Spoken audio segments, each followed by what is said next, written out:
Okay, so I recently saw this Instagram post from this very successful businesswoman, and she in her comments had been called materialistic. And then she made a post about it, and I could tell that it bothered her. But then she made a post about it and she said, I am not materialistic. And I was like, oh no, now she's just making it worse and she's starting to justify herself. And ever since, I have been thinking about this topic, and that's why I want to make a video about it. So this is going to be a raw, unscripted, unedited video. Okay, I'll do some editing, but you know what I mean. It's just gonna be me ranting about that topic, being materialistic, because I do have some thoughts about that. And not just that, as a matter of fact, this situation where I saw the post, it also brought up a memory of my own at a time, at one specific situation where I was caught being materialistic in a way. And this was years ago, so I hadn't thought about that situation for a very long time. But now that I did, because I was remembered, through that post of this businesswoman, I also noticed that this hasn't happened to me in a very long time now. And I think I might know why. So I'm still going to structure this video a little bit. So when we talk about this verdict of being materialistic, let's talk about the money part. Although I can already give you a hint, it's never about the money. Then let's talk about the them part, because, when you are called or when someone's called, or maybe even you are calling someone else materialistic, then there's always two parties involved, right? And then let's talk about the you part. All right, so the money part, them part, and then you part. Okay, let's start with the money part. Now, I want to cover this because obviously this is brought up in the context of money, right? So you buy a certain thing, or you wear a certain thing, or you drive a certain car, or whatever it is. But people notice something about you having or you living in a certain kind of way, and then they approach you with that. They make a comment about it, right? So money is somehow involved. And to be honest with you, I don't really know where this is coming from, but I suspect that it does have to do with a certain study. A study that came out several years ago, and that showed that people tend to be happier when they spend their money on experiences rather than things. And this may or may not have been the root cause, of this argument that it's better to spend your money on experiences than it is on material things. To be honest with you, I have noticed that in other finfluencers, so financial influencers like me who are in the personal finance space, I have noticed that sometimes that they communicate very openly things like, I am a millionaire and yet I only buy my t-shirts in the thrift store. Or I am a millionaire, those are the things that I do not spend my money on. And then they list all types of material items, like cars and whatever. And then they say, I rather spend my money on traveling. Traveling being the ultimate experience. And don't get me wrong, this is absolutely fine. Ultimately, the way I see it is that you do with your money whatever you want. But I guess what I'm trying to say is that stories like this, enhance this notion of experiences over material items even more. Now, the other thing that I see in this context is that for me, experiences are just the other side of the same medal. Right? Because for me, it doesn't really matter if you spend your money on material items that you then use for the maybe next 20 or 30 years of your life, or if you spend them on experiences that you maybe remember for the next 20 or 30 years of your life. The medal, however, is the same. It's spending money. And how, at the end of the day, you decide to distribute spending on the one half or on the other half is totally up to you. There may be people who do not like to travel. There may be people who just can't afford to travel, or maybe cannot afford to travel in the way they would like to travel yet. Because I don't know about you, but the way I see it, traveling is pretty expensive and it's gotten even more expensive in the past years. So I think we should not forget that either of those things is a privilege to have. Right? It's a privilege that you grant yourself with your money. It's a privilege that we give to ourselves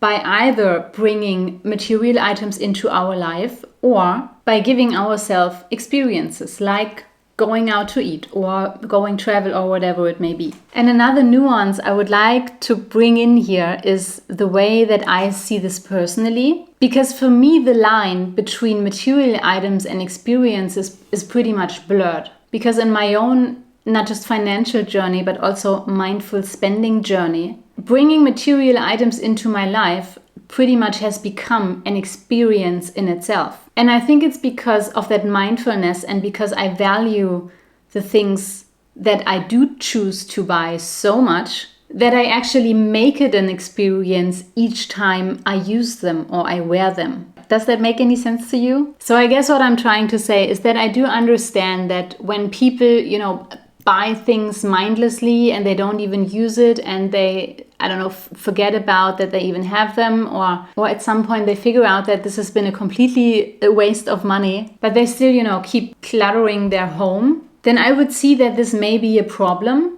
I still wouldn't call this person materialistic. As you probably could tell right now that I'm not someone, to use this kind of language against someone else. Because, that's what it is, right?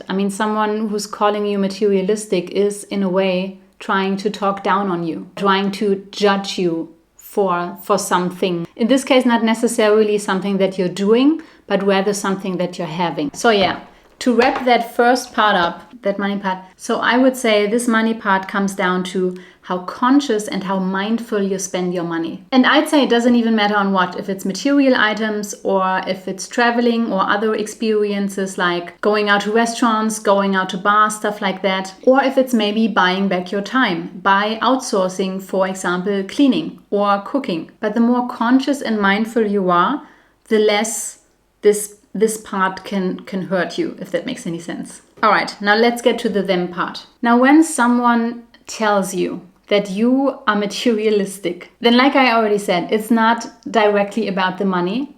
It's about the perception of you and also of the perception of that person of money. And I bet in 95 to 99% of cases, the person where that's coming from, it comes from a place of lack. A place of lack or a place of insufficiency in themselves. Because in that moment, they spot that either something in their world doesn't fit anymore, or that they are subconsciously reminded of something they would like to have, or something they would like to do, or something that they would like to be able to do, and they feel like they can't. And then what they are doing in that moment is they are projecting all of that onto you. And so what I think can help in this situation is to really think about, okay, where is that coming from? Because if it's in direct conversation, then we may be tempted to defend ourselves. And it doesn't even have to be in a direct conversation. Because like I told you in that post from that successful businesswoman, she even got defensive in her post about it. And now I'm thinking, okay, how could you react in a situation like that in the way that makes sense to you and in a way that also makes sense for the other person? And even if you get defensive, it's your right to get defensive because in a way you've just been offended, or at least there was an attempt to offend you. And depending on how cool you managed to stay in that situation, you could just ask the person questions, right? Or you could just simply make a statement, like a calm statement that takes the heat out of the situation, if it's a heated situation. Or you could just not react at all. I think what in this situation is even more important and also more interesting is what this does with you. And that kind of transitions us to the third part, you. But just to wrap this them part up. So when someone approaches you with a statement like this, you are so materialistic, then know that in the vast majority of cases, something was triggered in them by you subconsciously. They haven't figured out what it is yet. So it's their reaction of being triggered, if that makes any sense to you. And this could be for all kinds of reasons. Maybe they remembered someone they didn't like and then they're projecting onto you. Or again, they're reminded of something they would like to have or they would like to do. And now they're hit with that reality that they can't, and that triggered them.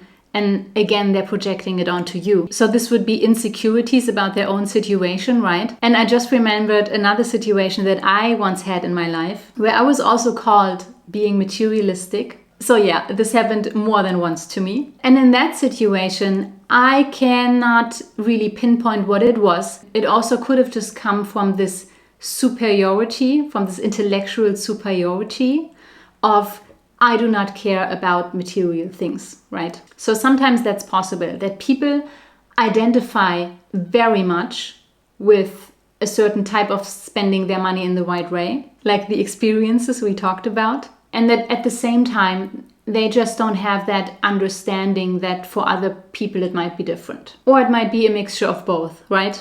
So their identity and also their place of lack. A place of lack that is maybe, hidden deep. Anyway, now let's get to the you part, because this is actually the one thing that we can learn the most about. So let me tell you about that one time where I wasn't like literally called materialistic, but it was a situation that goes in the direction of that. So I was still in med school. I was going to a party. Okay, it wasn't really a party. It was rather a small gathering at my friend's home. And then there were other people, friends of friends. And after hanging out there for a while, we wanted to go out, right? We wanted to go to a party. And because I was there with my car and I wasn't drinking alcohol, and I offered the group, you know what, I'm here with my car. We can just go to the party. I can just drive. And so we got into my car, and just for background information, I was driving the old BMW from my mom. So this was a pretty fancy car, and at some point she just gave it to me because she wanted to buy a new one, and then she asked me, do you want that old car, because I don't really